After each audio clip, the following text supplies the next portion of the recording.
मैं 16 साल की थी जब मुझे दानिश नाम के एक लड़के से मोहब्बत हो गई।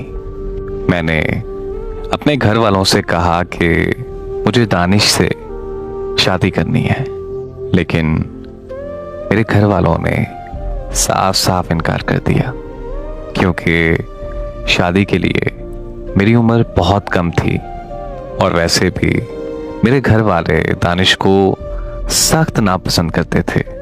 वो मुझसे उम्र में काफ़ी बड़ा था और कोई काम भी नहीं करता था, लेकिन मैं दानिश के प्यार में इतनी पागल हो चुकी थी कि मैं उससे शादी करने के लिए किसी भी हद तक जा सकती थी।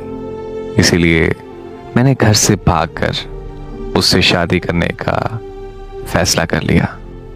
मैंने उसे कहा कि वो मुझे घर से भगा कर ले जाए, लेकिन उसने मुझे साफ साफ इनकार कर दिया, क्योंकि मैं उस वक्त नाबालिग थी। उसने मुझे कहा कि अगर हम पकड़े गए तो कानूनी तौर पर मुझे सज़ा हो जाएगी, क्योंकि नाबालिग लड़की से शादी करना कानूनन जुर्म है। उसकी ये बात सुनकर मैंने उसे कहा कि अगर वो मुझे नहीं लेकर जाएगा तो मैं अपनी जान दे दूंगी।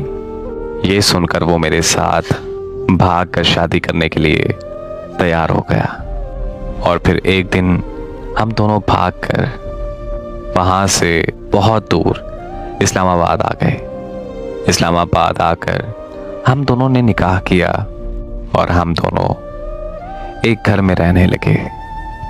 हम जहाँ रहते थे वो घर दानिश के दोस्त उस्मान का था। उस्मान और उसकी फैमिली नीचे वाले पोर्शन में रहते थे। मैं और मेरा शौहर दानिश ऊपर वाले पोर्शन में। अभी हमें रहते हुए एक हफ्ता हुआ था कि उस्मान मेरे शौहर की गैर मौजूदगी में मेरे कमरे में आ गया और मेरे साथ ज़बरदस्ती करके मेरी इज्जत लूट ली, लेकिन मैं कुछ ना कर सकी। यहाँ तक कि मैं शोर भी ना मचा पाई, क्योंकि मेरे शौहर के पास कोई रोजगार नहीं था और अगर उस्मान हमें अपने घर से निकाल देता तो हमारे पास रहने को और कोई जगह नहीं थी। इसी तरह उस्मान मेरे शौहर की गैर मौजूदगी में मेरे कमरे में आता रहा और मैं चुपचाप उसे अपनी इज्जत लूटने देती रही। 6 महीनों बाद मेरे शौहर ने मुझे उस्मान के साथ देख लिया और वो वहाँ से चुपचाप चला गया और दोबारा कभी मुड़कर वापस नहीं आया।